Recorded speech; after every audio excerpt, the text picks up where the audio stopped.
public opinion has turned severely against Israel, down to just 36%, according to the latest major Gallup poll.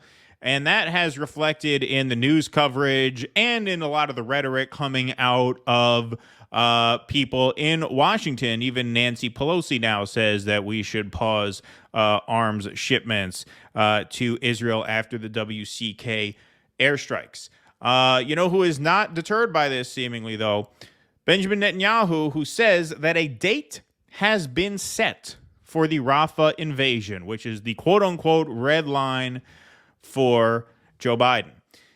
According to The Hill, Israeli Prime Minister Benjamin Netanyahu said a date has been set for the Israeli military's invasion of Rafah, arguing that the invasion of the southern city is essential for victory. Did I misspeak and say Gaza instead of Rafah earlier? I feel like I might have. But anyway, I meant invasion of Rafah. I didn't catch it if you did. Okay. I meant invasion of Rafah, the southernmost city in Gaza, which now is overcrowded with 1.5 million people. Today, I received a detailed report on the talks in Cairo. We are constantly working to achieve our goals. First and foremost, the release of all our hostages and achieving complete victory over Hamas, Netanyahu said in a video message posted to X. So here's that post. We're going to take a look at this video. It's not long. And we also have the Evite he sent out to the invasion, right? What's that?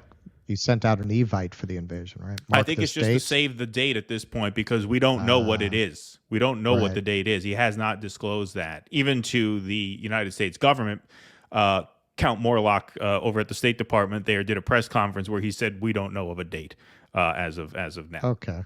So for now, he has one, but he's not making it public yet. קיבלתי היום דיווח מפורט על השיחות בקהיר. אנחנו פועלים כל הזמן להשגת מטרותינו, ובראשן שחרור כל חטופינו, והשגת ניצחון מוחלט על חמאס.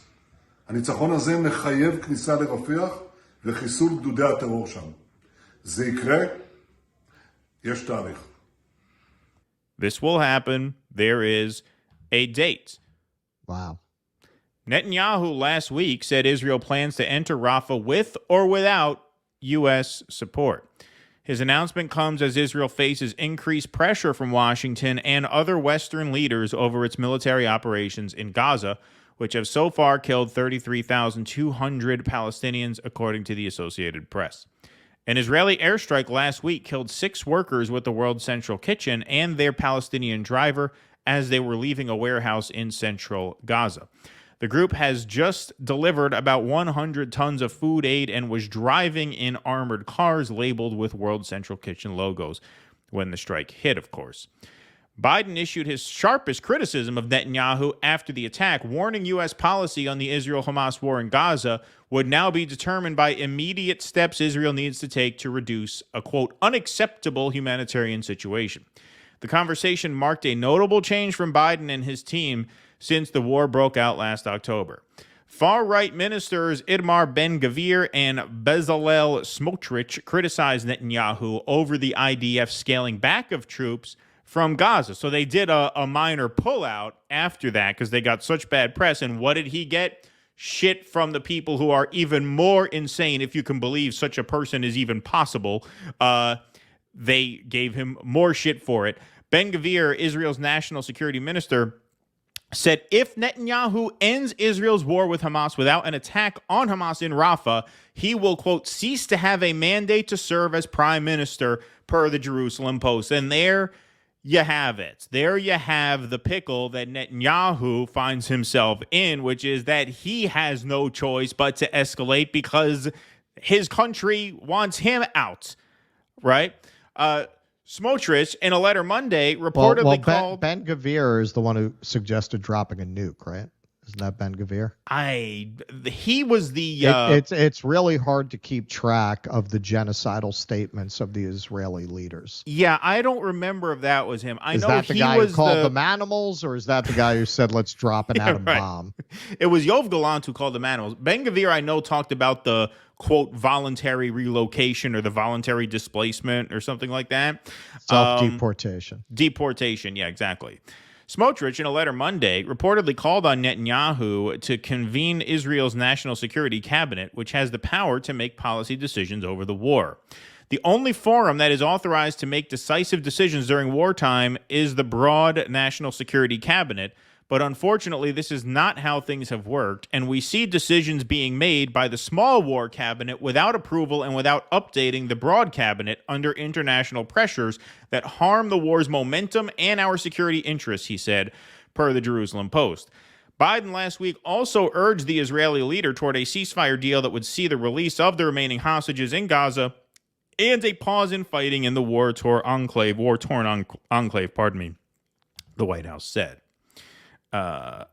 Talks on a ceasefire deal were progressing in Cairo, Egypt, Monday, that would be yesterday, and both parties have agreed on the basic points, Reuters reported, citing Egypt's Al Qahira news state-affiliated TV channel. Well, The Hill couldn't quite keep up with the news because the piece they were citing was this one.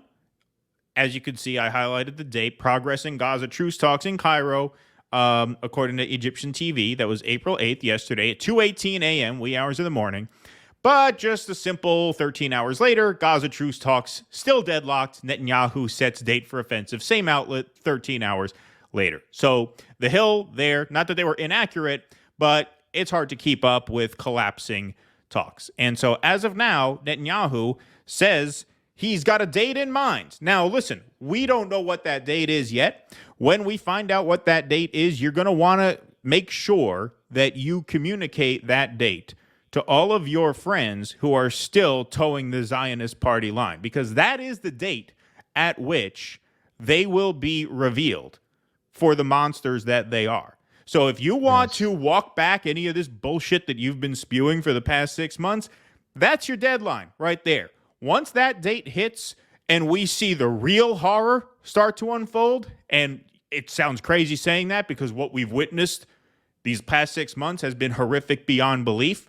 But if these craven maniacs go through with this, that is going to be the worst of it. And on that date, whoever is still defending Israel is going to have a hard time showing themselves in public without being shamed, non-violently, of course, but shamed for the rest of their life. Because if he actually does this, you talk about a red line. Whether Biden will hold him to any kind of responsibility for it is up in the air.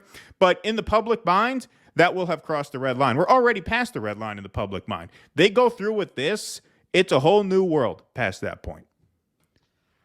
Yeah, well, this really shows you, this is very much, you have a vassal client state that is turning around and telling the its patron, yeah, well, fuck you. You need us here anyway. You need us holding off the Visigoths, so we can do what we want.